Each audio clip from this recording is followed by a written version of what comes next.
Bonjour à tous dans ce nouveau format. Vous avez sûrement déjà vu les cours de coréen sur la chaîne et aujourd'hui c'est à mon tour de vous en faire un pour découvrir les hanja. Les hanja viennent du chinois et sont encore bien présents en Corée. Regardez. Je me suis promenée sur Naver et voici de multiples articles qui utilisent les hanja. C'est plus pratique et on comprend en un caractère de qui ou quoi on parle. Donc si vous voulez lire les news en coréen, il est préférable de savoir ce qu'ils signifient.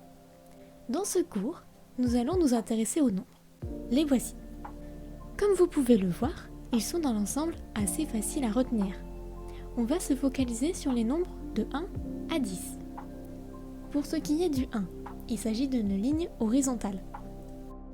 Pour le 2, on va reprendre le caractère du 1 et on va y rajouter une ligne, ce qui fait 2 lignes, dont celle du dessus qui est plus petite. Pour le 3, on va reprendre le même principe et on va mettre 3 lignes. Mais attention, la plus petite est celle du milieu et la plus grande, celle du bas. Pour le chiffre 4, il s'agit d'une boîte dans laquelle on ajoute en haut à gauche un angle arrondi et en haut à droite un angle droit. Maintenant le 5. Celui-ci est un peu plus facile puisque dans le caractère, on retrouve le chiffre 5. Le 6 est plus compliqué. Il ressemble un peu à un chapiteau. Voilà, j'ai pas vraiment de moyens mémotechniques, mais attention avec ce caractère, car il y en a un autre qui lui ressemble énormément. Celui-ci se réfère à la langue, et comme vous pouvez le voir, les lignes se croisent contrairement au 6. Le 7 a la même caractéristique que le 5. Il s'agit du nombre 7 à l'envers. En ce qui concerne le 8, il faut faire attention car il y a d'autres hanja qui lui ressemblent. Voici 2 caractères avec lesquels vous pouvez le confondre. Si les 2 lignes se touchent, soit c'est le caractère de la personne, in, soit c'est le caractère de l'entrée, ib. Le 9 est un peu comme le 8 parce qu'il y a un autre caractère qui lui ressemble, celui de la force. Vous pouvez constater que dans le caractère du chiffre 9, le trait va vers l'extérieur, alors que dans la force, lyok, il va vers l'intérieur. Enfin, le nombre 10, il s'agit tout simplement d'une croix. Nous en avons fini avec la présentation. Je vous laisse du temps pour re-regarder la liste des nombres.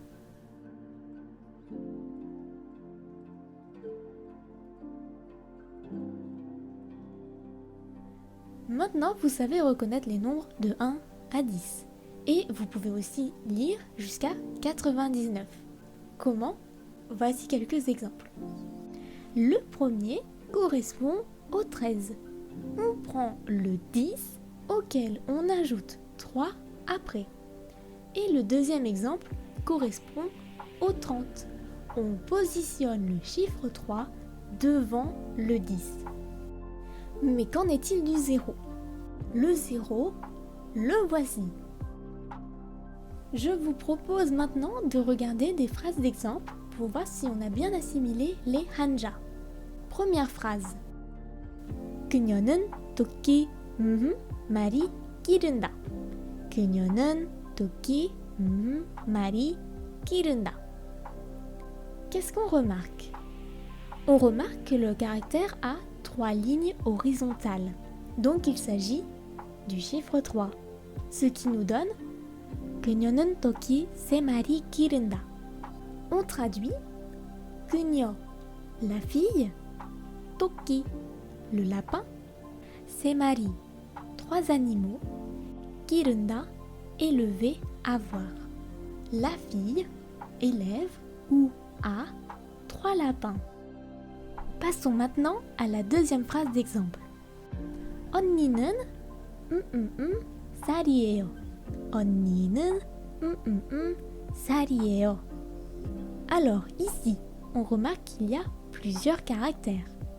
Le premier, c'est facile, 2 traits horizontaux, par conséquent c'est le chiffre 2.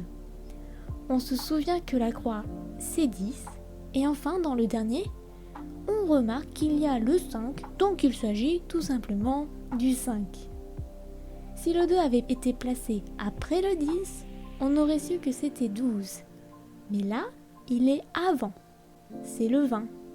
2, 10, 5, 25. Donc, 언니는 25살이에요. En français, ça donne 언니, la grande sœur, 25살, 25 ans, 이에요, être, exister. 언니는 25살이에요. Ma grande sœur est âgée de 25 ans. Voilà pour les deux exemples. Je pense que maintenant vous avez bien compris les nombres en hanja. Si vous avez encore des difficultés, n'hésitez pas à revisionner la vidéo ou à poser vos questions dans les commentaires. On se retrouve bientôt pour un deuxième cours si ce format vous plaît.